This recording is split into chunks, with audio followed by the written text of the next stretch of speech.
Hi ladies, I'm here today to talk with you how you can do your own self-check for diastasis recti, also known as separation of your abdominals. This is very common during pregnancy and postpartum, but don't be discouraged. There are many things you can do to close this gap and make it functional for you and your core. So I'm going to take you through how to check for this on yourself when you lay down on your back. But first, I just want to talk about what is considered normal. So 2 fingers width or less is considered normal.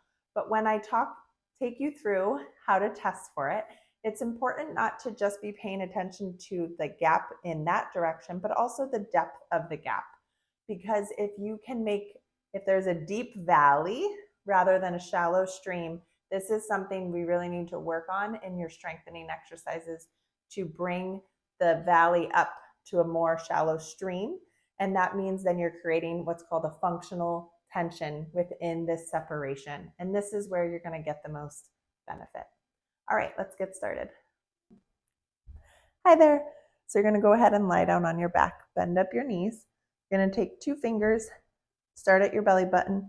You're just going to press in, feeling the tissues under your fingers. Sometimes you can even feel a separation when you're in a rested position like this. So you just want to get a sense for how much you can push in and what the tension is like under your fingers. To start the test, you're going to lift your head and shoulders off the table and then push your fingers down. You want to see, is this gap 2 fingers or less in width or larger?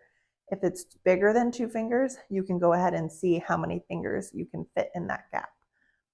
Now, you also want to go below your belly button. So you're going to then come up again, head and shoulders barely up. You don't want to go too high, just barely off. And you also want to feel for how deep the separation goes. Is it a deep valley or is it a shallow stream? So if it is very deep, even if it is 2 fingers or less, you want to create tension in this gap.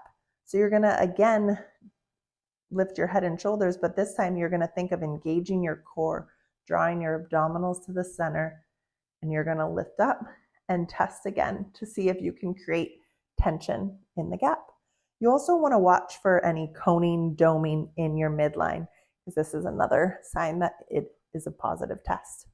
All right, if you have any questions or want to be tested by a professional, feel free to give us a call and book an appointment. Take care.